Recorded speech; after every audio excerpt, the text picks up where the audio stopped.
Hi, and welcome to ScienceGal Aquatics. I'm Kerri, and in today's video, today I have to tell you, this is a new one. This has never happened. I think I invented a brand new way to flood my entire fish room, and it involves filling my swimming pool and the tiniest of little screws. I'll explain what happened. Stay tuned.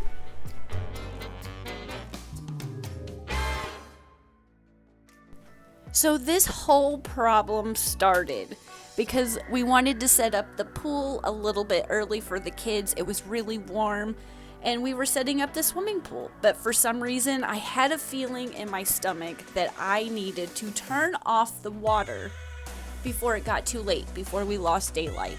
And for some reason, for the first time ever, the water hose just would not turn off. And it was because of this tiny little screw. But before I tell you what exactly happened, I need to fill you in on exactly where the fish room is located. And on the other side of this water hose is a fish room. And right below is the 55-gallon guppy tank. But let me take you inside to the fish room and I'll show you what happened.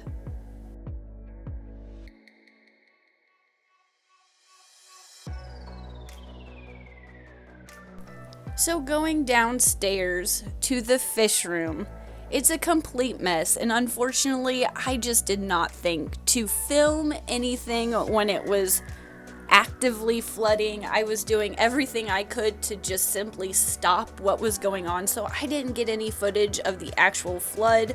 But the fish room is a complete mess, and it was at least an inch or two of water. It was everywhere, and luckily all the sound equipment was just not on the floor.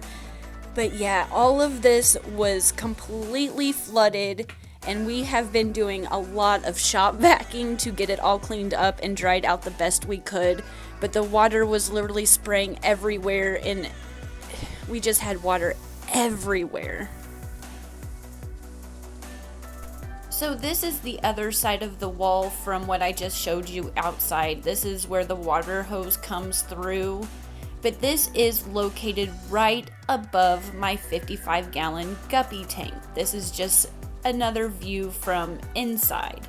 And this is where the leak was. It was going everywhere. The water was hitting the ceiling and spraying. It was just going everywhere. But originally the problem was the water just would not turn off. So we took it all apart and we found the screw and we put it all back together. But we didn't check to see if there was any damage from the screw. So we turned the water back on and we turned the water hose off and we thought everything was good. We were talking, everything was good. But honestly, we did not come downstairs to check.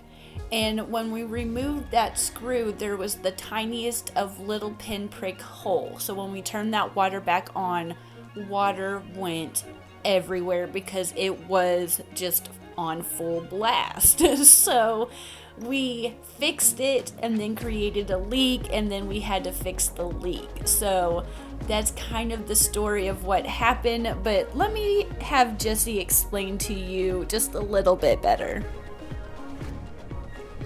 Here it is, the beast, the faucet that caused the problem.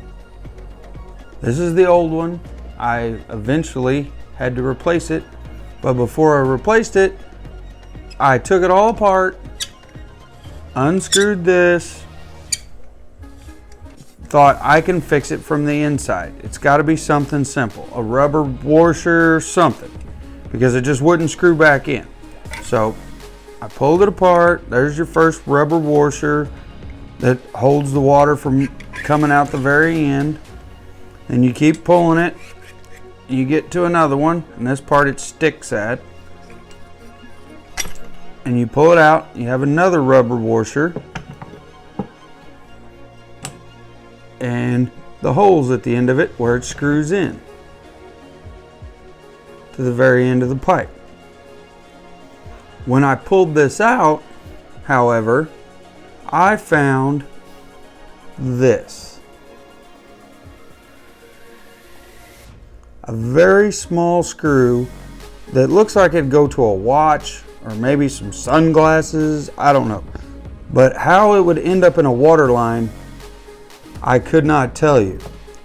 And it was stuck in the side of here, sticking out just barely, wedged in about like that. The end of it was kind of stuck down in there a little more, but it was wedged in there kind of in that fashion. And I pulled it out like that, took it out of there, put it back in, put all of this back together. Unbeknownst to me though, when I pulled it out, it did this. Now keep in mind, this is inside the house, up top, and I can't see it. This is pointed almost directly at the ceiling. Put it all back together, put it back in the house, put it all back, thought it was fine, put everything back the way it was, thought this was great. Get a message about an hour later, the fish room's flooding, the fish room's flooding. It was spraying water 12 feet across the fish room. I had to go downstairs, shut the water completely off, and then actually unscrew this completely and get it out and make a trip to the local hardware store to get another one. Needless to say, a little bit of a nightmare, but now I have a new one installed. Everything's good except where you're putting the fish room back together after we successfully flooded it unbeknown to me. A brand new way to have a wonderful dilemma.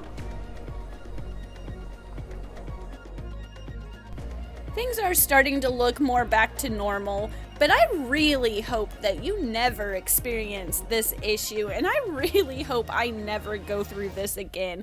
But if you've made it this far, make sure you hit the like button, and if you've experienced anything like this in your fish room, please let me know down in the comments. And you're always invited to check out our podcast, Aquarium Dilemmas. But until next time, thanks for watching. Enjoy!